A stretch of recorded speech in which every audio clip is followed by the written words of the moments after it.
तर मित्रांनो, आजचा जो व्हिडिओ आहे ना, तो सूरजच्या घरातल्या फर्निचरसाठी. सूरजच्या घरामध्ये फर्निचर म्हणजे सूरजला मी सांगितलं होतं, की तुझ्या घरात जो सोफा सेट असेल तो मी देणार. सोसायटी फर्निचर देणार. हे त्याला मी स्पष्ट सांगितलं होतं. 1.5 महिन्यामागं, 1 महिन्यामागं त्याचा मला कॉल आला. त्यानं मला सांगितलं, की "दादा तुम्ही सोफा सेटचं काय करणार आहे?" तर मी म्हटलं, "मी सोफा सेट पाठवतोय.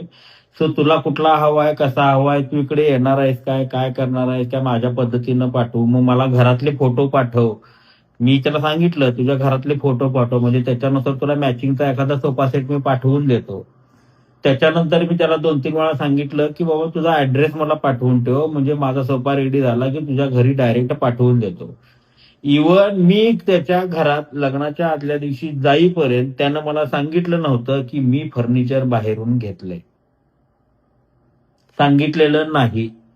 फर्निचर कधी आलंय, काय आलंय हे मला माहीत नाही. पण त्या माणसानं मला सांगायला हवं होतं, की दादा माझ्याकडे आले. इव्हन मी माझ्या पुण्याच्या पार्टीला सांगून तिथं सोफा रेडी सुद्धा करून ठेवला होता. माझ्या पद्धतीनं, माझ्या चॉईसनं, एक माझ्या हिशोबानं. कसा असावा सिंपल ब्राउन कलरचा. पण त्या माणसानं मला सांगितलं नाही आणि आज लोक कमेंट करतात, की मतासाठी या माणसानं त्याला फर्निचर देतो म्हटलं. त्याच्यामुळं आम्हाला काय मतं मिळायला लागलेत हे आम्हाला माहीत नव्हतं. त्याच्यामुळं आम्हाला काही मतं मिळतात हे आम्हाला घरात कधी माहीत नाही. आज आम्ही जे इथं जे कोणी काही आहोत ना, ते आम्ही स्वतःच्या हिमतीवर इथं आहोत. लोकांनी जेन्युइनरित्या आम्हाला काहीतरी ते आमच्यामध्ये आहे हे बघून आम्हाला वोट केलेला आहे. ना की आम्ही सूरजला सपोर्ट करतोय म्हणून आम्हाला वोट केलंय, ना अंकिताला सपोर्ट करतोय, ना आम्ही निक्कीला विरोध केला किंवा अरबाजला विरोध केला असं काही नव्हतं. त्या घरातले जे मतभेद होते, त्या घरातला तो एकोपा होता. जो ज्यांना आवडायचा तो त्यांना आणि मी कधी कुठली गोष्ट करायसाठी मला काहीतरी मतं मिळतील म्हणून मी काहीतरी केलं, ह्या असल्या गोष्टी माझ्या रक्तात नाहीयेत. म्हणजे आज मी व्हिडिओ बघितला. त्याला मी हेही म्हटलं, "अरे मी देणार होतो तुला." तो म्हटला, "नाही ना, हे दादांनी पाठवलंय." अरे म्हटलं, "तू सांगायचं दादांना, की दादा सोफा मला डीपी दादा देणार आहेत." हे सुद्धा माझं बोलणं झालंय आणि ते सूरजला विचारा ना जाब. मला काय विचारताय तुम्ही जाब?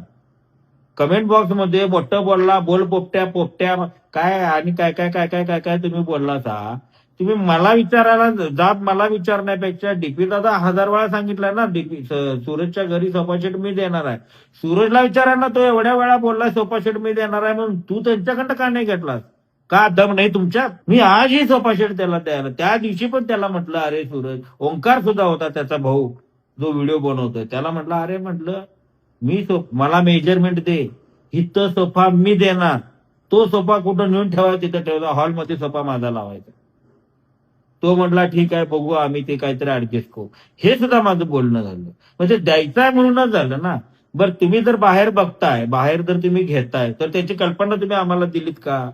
की आम्ही बाबा सोफा सेट इथे-इथं बघितलाय दादा, तिथं-तिथं बघितलाय दादा. उद्या काही 100 लोकं येतील आणि सूरजला मी हे देणार आहे, मी ते देणार आहे, मी असं देणार आहे, मी तसं देणार आहे म्हणून देऊन जातील. तर आम्ही आत असल्यापासून त्याचं ते घर, त्याच्या त्या घरानंतर आम्ही देणार त्याला फर्निचर. फर्निचर म्हणजे मी मागं तो आणि मी एकदा पुण्यात भेटलो तेव्हा सुद्धा मी क्लिअर केलं, की आपण तुला सोफा सेट देणार आहे. मी देणार आहे. त्यानं मला सांगितलं, "दादा तुम्ही केव्हा देणार आहे सोफा सेट?" देणार ना मी सोफा सेट. अरे पण मी देणार. मी त्याला कधीही माझ्या पाठीमागं सूरजला कमेंट करा. तुम्हाला उत्तर तर देत असेल का तो? सूरजला कमेंट करा. सूरजला विचारा ना, की "दादा सूरज, डीपी दादा तुला देतो म्हटले, ते डीपी दादाने तुला नाही म्हटलं का? सांगा की, नाही म्हटलं का?" हां? कमेंट करताना विचार करायचं, बाबा काय अरे आमचं आणि आमचं बघून घेतो ना. तुम्हाला काय ह्याच्यामध्ये लागलं? अरे त्याला जर नको असेल माझ्याकडून, तर मी काय करू? मी काय करू? त्याला जर माझ्याकडून नको असेल, मी काय करू? हां, जबरदस्ती त्याच्या नरड्यावर बसू काय तिथं? छाताडावर बसून नाचू काय तिथं? काय आणि त्याला सांभाळा, त्याला सांभाळा, त्याच्यासोबत राहावा, त्याचं हे करा, त्याचं ते करा, त्याचं ते. अरे त्यानं पण आम्हाला काहीतरी किंमत द्यायला पाहिजे. आम्ही काय नुसतं आज हाय, उद्या नाही, बाबा नमस्कार, जेवलास काय? हे एवढंच राहणार ना. तो आम्हाला कार्यक्रमाला बोलवला, आम्ही त्याला कार्यक्रमाला बोललो, हे एवढंच राहणार ना. आता तो इथनं माझ्यापासून 250 किलोमीटर लांब. आम्ही काय रोज येऊन-जाऊन करू का? काय करालोय, काय नाही करालोय? बरं त्यानं फर्निचर घेतलंय, नाही घेतलंय, काय घेतलंय, काय नाही घेतलंय? त्यानं सांगायला पाहिजे की बाबा मी हे घेतले, मग मी ते घेतले. माझ्यावर माझ्या माझ्या बाबतीत काय मला का कमेंट करताय तुम्ही? त्या घरात त्या दिवशी मी सोफा बघितल्यानंतर सुद्धा मी त्याचं कौतुक केलं नाही. ठीक आहे, असू दे म्हटलं, सूरज चांगला सोफा दिलाय. हे मी बोललो ना. पण त्याच्या मनात काय नाही, माझ्या मनात काय नाही. आज त्याला वाटलं असेल बाबा डीपी दादांपेक्षा भारी मला सोफा मिळाला, मी डीपी दादाकडं कशाला घेऊ? असल. हजारो लोक तोंड वर करून आला असा येताना. एवढे हजारो लोक त्या लग्नात गेले तसा एकानं तर 500-500 200-200चं पाकिट गेला काय गरीबाचं पोर म्हणून. हा गेला तर फुकटचा खाल्लासा आणि आलासा आणि इथं कमेंट करायला येत असा. अरे चांगला विचार करा. काय झाले, काय नाही झाले, का दिलंय, का नाही दिलंय. अरे तू तू मला रिस्पॉन्सच दिला नाही. इव्हन मला लग्नाच्या आदल्या दिवशी संध्याकाळी 5 वाजेपर्यंत का 6 वाजेपर्यंत त्यानं मला लोकेशन पत्ता पाठवलाच नाही. मी काय करावं?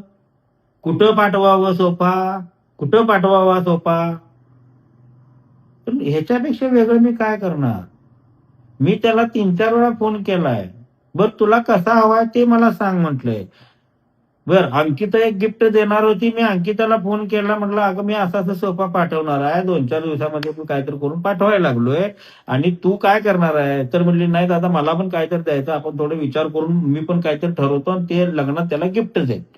हितपर्यंत डिस्कशन झालंय, पण यानं मटेरियल घेतलं हेच सांगितलं नाही. बरं हा पत्ताच पाठवायला तयार नाही. मी पाठवू कुठं? गाडीवाला पुण्यात निघणार, त्याला तर ऍड्रेस द्यावा लागेल ना. बरं हा कुठं आहे, आता मुंबईत आहे का गावाकडे आहे, हे आम्हाला माहित पाहिजे. या सगळ्या गोष्टी समजल्याशिवाय नाही होऊ शकत.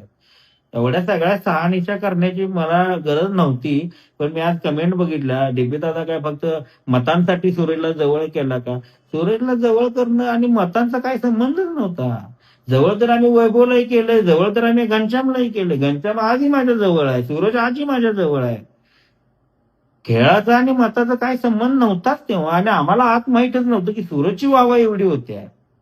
माहितच नाही.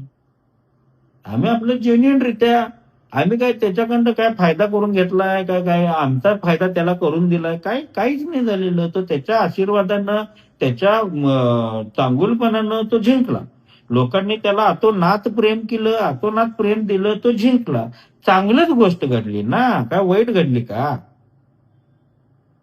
चांगलीच गोष्ट घडली. आज लग्न झालं.